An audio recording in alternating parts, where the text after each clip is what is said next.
All right, we are backstage at the Gibson Garage. I think we're about to see some You're about to see the worst kept secret in all of the music business. some Addams Family stuff's about to happen. Hold your breath. No one's ever seen this before.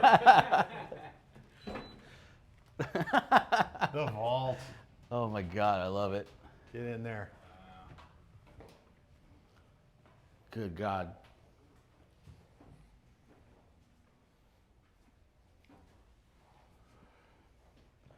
What do we got? It's fun. You know, before we even look at this stuff on the walls, let me show you some stuff in these cases here. It's like an anechoic chamber in here. It's like a, yeah, it's good acoustics right there. All right, this is a good place to start. Okay. This is from 1894. This is the very first instrument ever built by Orville Gibson. What the, good God. Wow. So, this is like a 10-string mandolin guitar kind of hybrid thing. I'm not exactly sure what he's going for. All I know is if I set out to build something and this is the first thing I built, You're onto something good. I'd be pretty proud of myself. Yeah. You know, I think maybe that there was a future. The German carve on the back is just unreal. Insane. Yeah. That's all hand. I mean, it's 18 what? 1894. Look Yeah. at that. Check out that center label. Wow. O.H. Gibson, 1894. It can be seen here in the first couple pages of the Gibson story. There it is. Wow. Where'd this come from? Cardboard secret. box in the Yeah. closet. Yeah. You know, it's crazy. When I got here, this is the kind of stuff we had. We had like really, really early historical stuff. What we didn't have was like golden era stuff. So that's really been me and Matt Kaler and Cesar's focus is like, we really got to get the great golden era stuff. Like what an insane, like this is the beginning of the where it history started, of that. and then it got to that, you know? And both things changed the world. It's Completely. crazy. Well, the next one I'm going to show you really changed the world. So I'll show you this because it's first, but the next one has a little more to do with what we're I thought holding the D45 in the Martin Museum was gonna like freak me out. That might be it. So, one of the things you got to know about Orville was not a guitar maker. Orville was a mandolin maker. Right. We estimate that he only made maybe 10 guitars total in his entire career. However, what he did with those 10 guitars totally changed the game. The reason why guys like us have jobs. Yeah. Thank you. Thank you, Orville. Yeah. Props to Orville. This is from 1897. I don't want to say it's the first, but this is one of the first documented guitars that was built by Orville. Oh yeah, wow. I've seen stuff like this in the Yeah.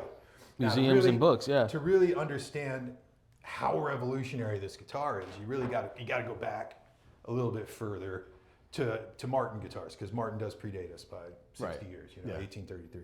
But Martin really got started by building really small body, European style guitars called Stauffer style guitars in the German tradition. Right. What today we would refer to as parlor guitars. Little guys, yeah. And we call them parlor they play guitars in the because parlors, that's all they're good for. You sit in your living room, you play recital style. Yeah, you're entertaining your guests with a little guitar. When Orville comes along, late 1800s, he has the first big Gibson innovation, right? And you can see it on this guitar. And that's this concept of the carved top, right? See that on there? Now, the physics behind that, you got a carved top on a guitar, and you got strings of tension. Every time you hit a string, that top deflects and snaps back. Right. It deflects and snaps back. And as you play, that tension and release is happening all over this top. As that top deflects, it then shoots sound down into the box, which comes out for your audience to hear. When Orville puts the carved top on the guitar, the volume of the instrument more than doubled. Yeah.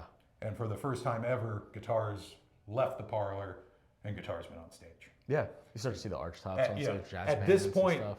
the piano vocal is all that exists. That's the only instrument to accompany a vocalist. When this guitar hits the world, the guitar vocal is born, the singer-songwriter is born, American folk music, American blues music, everything that kind of stems off of that is born. This is really like ground zero for American popular music. And play it. I mean, it's fully functioning. Yeah, it's got a nice sounding guitar. Chunky V-shaped neck. I would call it a chunky neck. Yeah, big boy. Can we? Oh boy. You could stick a microphone on that and make a record that sounds as modern as anything else still today. It's still going. Yeah. The sustain. And what's crazy is we still build guitars exactly like this today. I don't know when the nomenclature came around and why people refer to that guitar right there. Check the label out inside if you can, yeah. I don't know when people decided to start calling guitars like this flat tops, because there's nothing flat Right, yeah, it's hard, about it. You got 26-foot radius on the top, you got 16-foot radius on the back. We're still building guitars today exactly the same way as Orville did it. Now, maybe not exactly the same way, but the same concept, The same concepts are there, physical yeah. properties of how that top is moving and compressing to create sound is exactly how we still build guitars 130 years later. So this is really ground zero. The bridge is awesome too, the 3-dot guitar. inlays on the pyramid. The pyramids. Yeah. Sick. Wowzer. So that's cool. That's really the first big innovation for Gibson right there. The next one comes to market in 1921. We were talking about this neck on the chunky side. Big boy. 1921, Gibson invents the adjustable truss rod. Right. You know, which is taken for granted because every Yeah, we were company talking that makes We were string talking about that musical yesterday instruments with has an Jim adjustable DeCola. He was like, Yeah. yeah, we invented the truss rod. So that allowed a couple different things to happen. For starters, now that we can add tension or take tension off, Right. you can start to correct action problems. And second, because you have that steel reinforcement, we can start making necks thinner, which allow guitar players to play further and further up the neck, Right. chord melody for jazz, and Yeah. ultimately, the guitar solo is born. Yeah. You're welcome. You know? Yes. And then we get here. This is the next big step. Right, for which is Gibson something, innovations. and now we're like, So that's a Lloyd Loar. we're getting L5. to familiar guitar designs. Like we all Yes, know what an so, L5 looks like. You know, Lloyd Loar was our acoustical sound engineer. He was responsible for 4 instruments. 2 of them are absolutely legendary. First one's actually in this case. The only factory black. I mean, if you're gonna have one, it might as well be the only factory black one. Yeah. So this is Lloyd's first masterpiece. This is from '23. This is the Lloyd Loar F5 mandolin. So this is what a guy named Bill Monroe used to create a genre of music called bluegrass. I've heard about it. Yeah, this is kind of the holy grail for all those bluegrassers out there. If you're a mandolin player, this is the top This of the is it, mountain. yeah. You know, this is a June 9 of 1923, which is actually the same day as Bill Monroe's, same sign date. Turned 100 years old last year. Still the undisputed champion. Yeah, the goat. You want to play some Losing My Religion or Yeah. some Maggie May or I don't know, are there any I'm other gonna- mandolin songs that guitar players know how to play? That's all you got. As much as I got. That's as small as, yeah.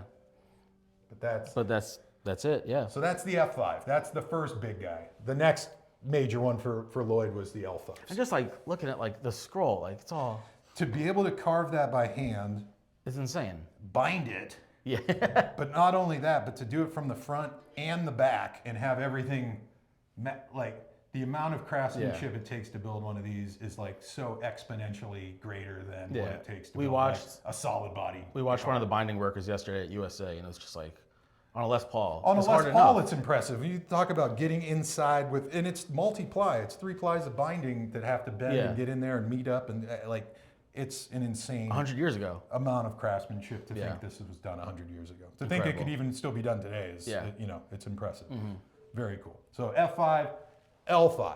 So now you're in the early 1920s. What's happening is big band. So that guitar that Orville made is now on stage, but now it's on stage with a drummer and a horn section Yeah. and all this new noise that never had to compete with. Guitar players start coming to Gibson again going, hey, like nobody can hear us. So Lloyd, being an acoustical sound engineer, starts analyzing, goes back to Orville's design of that carved top, the flex to Right. create sound, starts analyzing where on the guitar is the sweet spot. Yeah. Where is all the nucleus of that Where's all the tension power, moves. yeah. And it turns out it's where we put the damn hole. We cut the sweet spot out. Yeah. He goes, hang on, let's put all of that wood back here in the sweet spot. Let's borrow these F holes from Stradivarius's The violin violins, yeah. design. What happens? The guitar gets twice as loud again, and guitar players can be heard over the horns. This is the very first guitar to ever have F holes. Again, gets taken for granted because every company that makes a hollow or semi-hollow body guitar has F holes in it. This is the very first Right, time that's the first thing. There's a F holes concept were is ever brought from from violins. orchestral Yeah. instruments into the guitar. So another huge innovation that we still see everywhere Yeah. today. 100 years ago, Gibson innovation. Then this guitar becomes your industry standard until you get to the 1930s, and then Charlie Christian comes along. Right, the Charlie Christian pickup. The Love little this. They can hear me go ka-chunk, chunk, ka-chunk, Yeah. chunk, but they can't hear me play single notes. Can we electrify it? Yeah. 1936, Gibson releases the very first ever electric guitar, the ES-150 Charlie Christian model. Basically, this Right. guitar with a pickup in the neck. Yeah. and then that becomes the trend. We start sticking pickups on all our archtop guitars. So you get to the 1950s, and then everyone's like, hey, these things I wanna feed go back louder. like crazy. Yeah. What can we do? And then you have, your advent of the solid body Yeah. electric guitars, which is cool for like 4 years. And then guitar players are like, these single coil pickups are super noisy. What can you do What about can we it? do to rock? 1957, Seth Lover The invents humbucker. the humbucker. Take two single coil pickups, shove them together, flip one 180 degrees Right. out of phase. Their phase cancels each other out, thus bucking the hum. Now I have a silent guitar pickup where I can turn up the amp without adding noise. A couple bands use those guitars. Well, that's the intended consequence. The unintended consequence is that pickup has way more output than a single Yeah. coil. So when you plug it into one of Leo Fender's tweed amps that wants to hear the output of a Stratocaster, what happens? It distorts. Sounds good. Now we're at the birth of rock and roll. Yeah. 130 years, we predate recorded music. So ever since music's been made, it's been made on Gibson Yeah. instruments. And the one thing that really sets us apart from all of the other companies is the categories. We've been the industry leader in mandolins and banjos Right. and acoustic guitars, acoustic archtop guitars, electric archtop guitars, electric Yeah. semi-hollow body guitars, electric solid body guitars, bass It's guitars. like all these guitars just are like foretelling the future. They're just like, I can see this coming. This is what we need, and that's allowing the musicians to create their music. The guitars created the genres. Right. You think of that picture of Robert Johnson with his Gibson 01. Yeah. Creates what we know as modern blues music. Bill Monroe with the Lloyd Loar F5 creates bluegrass. Mother Maybelle Carter with her L5 creates what we kind of know as what country music became. Yeah. Scotty Moore with his ES-295 standing next to Elvis kind of Invented rock and roll. invents Yeah. what rock and roll guitar sounds like. Yeah. Tony Iommi with his SG Special invents heavy metal. Steve Jones and guys like that invent punk rock. Like the genres were created with these instruments. It's a really more than interesting way just to look at music. it, for sure. It's the actual genres of music Yeah. were brought to life with Gibson. Inspired instruments. with Yeah, Gibson which guitars. is pretty Yeah. It's pretty awesome. cool. Yeah. All right, Yeah. big dogs. These are the big dogs, man. Back This wall, is it. big money wall, Yeah. Not only right in the middle. are you playing. Original 1959 Les Paul, Yeah. Gemini. Gemini. Where does That one Gemini come belongs from? to The name. Cesar. So when Cesar got this guitar, we were FaceTiming with Kirk Hammett to show it off as we're the same as everybody else. It doesn't count if you don't throw it in all your friends' faces. So we're on with Kirk and we're showing him, and he's like, "Oh, it's cool, it's cool." We He's can't like, start on Instagram. Why are we doing this? yeah, I know. What's the point? Go And home. Kirk's like, "Man, that looks a lot like Greenie, the top." I'm like, yeah, It does, yeah. And we were like, wait, what's Greenie's serial number? And it turns out they're one sequential No shit. serial number Wow. apart. And then when Greenie was here to get scanned when we did the reissue, we had him in the same room and we're looking at him close, and they do have the same top. They were cut from the same billet of maple. So it's super called similar. Gemini because it's the twin flame. Twins. Oh, Twin yeah. flame of Greenie. Great name. Gotta brush up on my astrology. Yeah. Did it have a Bigsby on it or something at one point? Yeah, Was it a snake bite from the Bigsby, got Grovered. One of the best parts on this guitar, the guy who originally owned it was like a jazzer, but he played with, like a steel player would play with metal, finger picks. Yeah. He played with metal finger picks. Okay. So if you look by the volume controls, every time he went yeah. to turn up or down the volume, those finger picks would just grind into the top of the guitar. There's an They're indent. like physical There's divots. physical divots in it, like you would Yeah. see on like a cowboy chord or like a D chord Yeah, but in the top of the on guitar. the top. That Yeah. is sick. That's dope. Really cool. Still trying to get the Murphy Lab to figure out how to make the divots. Work on that, yeah. Well, Tom will figure it out. Yeah. But, that takes years and years and years That's awesome. of doing this to that volume knob, Yeah. Then you got, the big dogs. Those- 58 Korina yeah. Flying V, 58 Korina Explorer. Arguably the bigger dog than the Burst, would you say? Oh, way bigger. Way less made. I mean, when you talk supply and demand, there's what, 1,500 Sunburst Les Pauls floating Yeah. around. There's 19 Explorers, I remember when they did like the rock guitar exhibit at the Met, like 5 or 6 years ago. We were like, oh, there's a Burst. We're like, cool. But then we're like, oh, there's an Explorer. That's way cooler. That's the one. That's the rarest thing in this whole place. Totally.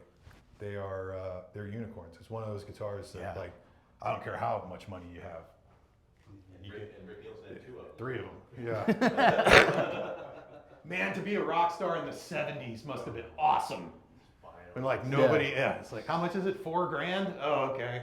Yeah, that collection video with Rick with you. But still, even when everyone tell you you're out of your mind. That was all the money. You are out of your mind. You're like, you're crazy to even spend that much. But this is another fun one you may have seen online. That's the landfill. Lynchburg landfill. Yeah. What's the story behind this one? So this was found in a garbage dump in Lynchburg, Virginia, buried in trash up to like the 2nd fret in some garbage dump in Lynchburg, Virginia.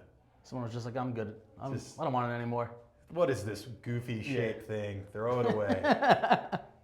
And this thing is buried in trash, and somebody saw the headstock and the Gibson logo and went over and investigated and pulled out of the garbage an original 1959 Korina Flying V. It's like winning a lottery ticket. Should all be so lucky. It's the Willy Wonka golden ticket right there, just sticking out of the garbage, man. And it's thrashed still for sure. I looked at it. Hasn't really been restored. There's still chips out of the guard. You know, frets. It got frets, and I think it got new buttons or a new set of repro tuners or whatever, as they all need. But it was kind of funky on the side. There's like a leather pad instead of a rubber stopper or whatever. I don't know if it went through some kind of Ninja Turtle it grew a shell. Secret ooze when it was in the garbage, or if somebody just replaced that piece. But it looks a little weird. Yeah, I mean, closing out after these, you got two. I mean, right here in the middle, you got the original Trini Lopez prototype. It's a prototype. From 1962. It's the only one that was ever made with the reverse headstock and banjo tuners. Wow. So that's how we delivered it to Trini in 62. And he hated it. So, well, he hated the banjo tuners, fair enough. We had to redesign the guitar with the headstock going the other direction. It got geared Grovers, and that's how it ended up going to market. So that's truly one of one, and it's the prototype. And arguably kind of metal, like the pointy bottom of the headstock. Oh yeah, and the split diamonds, the sharp horns. Just because he wasn't a huge fan, the 3-point guard. Look at this. He still decided to pose with it in the original ad, so it's also the guitar in the ad. Oh yeah, wow, cool. Now, even though he did not like the reverse headstock and banjo tuners, we were committed to it because the following year in '63 we released the Firebird, which has reverse headstock and banjo tuners. Right. So this is actually also the first reverse headstock guitar that Gibson ever made. A lot of firsts. On in the vault. Yeah. On this thing. Yeah, especially. And then over here in the corner, that's Mary Ford's 1961 Les Paul SG Custom. Whoa. Originally surfaced in 2012 on an episode of the show Pawn Stars. Remember that? Yeah. Yeah. Mary Ford's nephew brought that into the pawn shop, sold it to those guys. I got it last year on Facebook Marketplace. No way. Westerly, Rhode Island is where that guitar Are you serious? surfaced. Yes. It can be seen here on the cover of Les Paul and Mary Ford's album, Warm and Wonderful.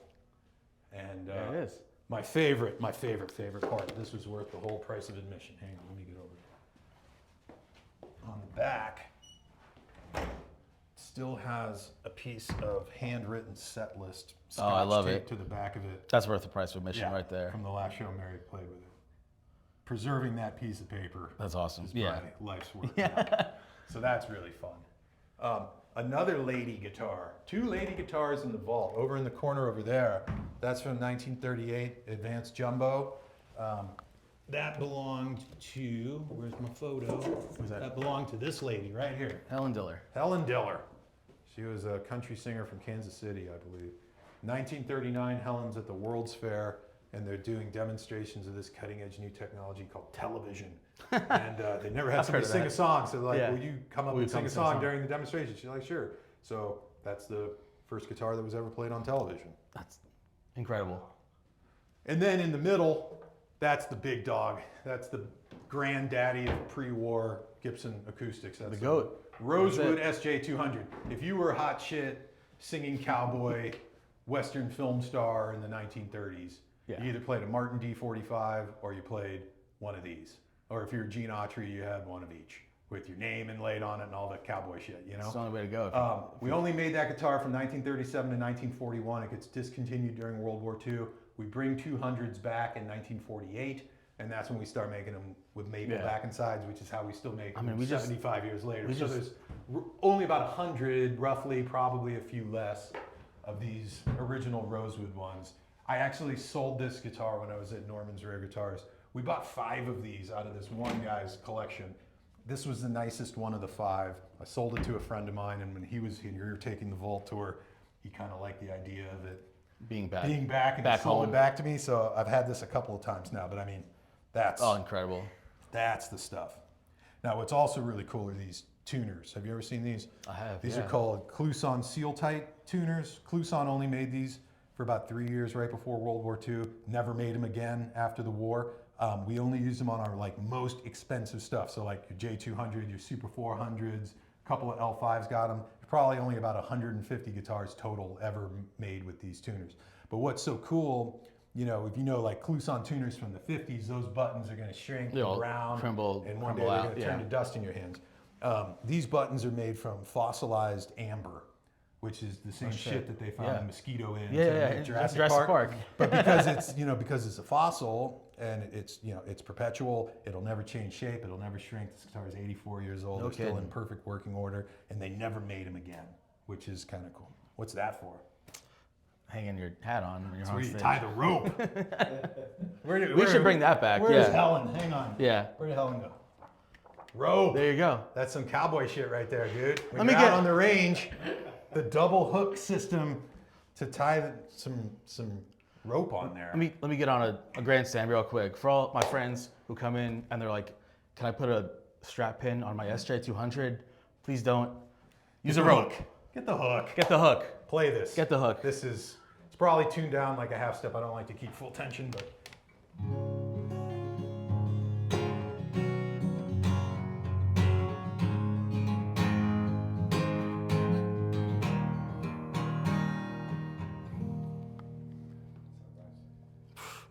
It's the best guitars in the world, man. What an honor.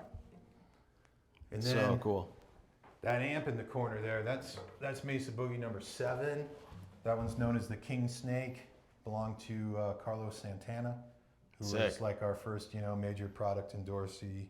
That's 150 watts through one 12-inch Altec Lansing speaker. It is the loudest. Like that will take the enamel off your teeth. We could hear that thing back in New York. Yeah, it's insane how loud that is. That's but awesome. Very influential. I mean, that's why Keith Richards started playing boogies. That's why Townsend started playing boogies. That's why all the guys in the Bay Area started playing boogies. That was a very, very important amp and artist association there. That's the amp that really put boogie on the map right there.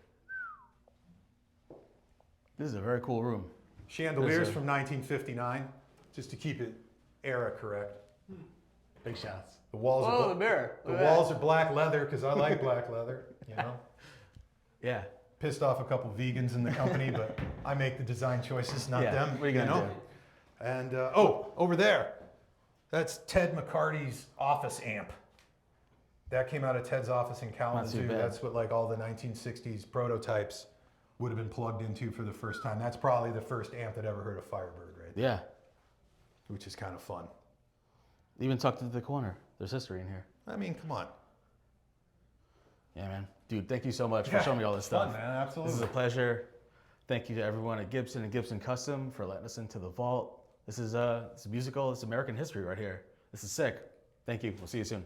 Cheers.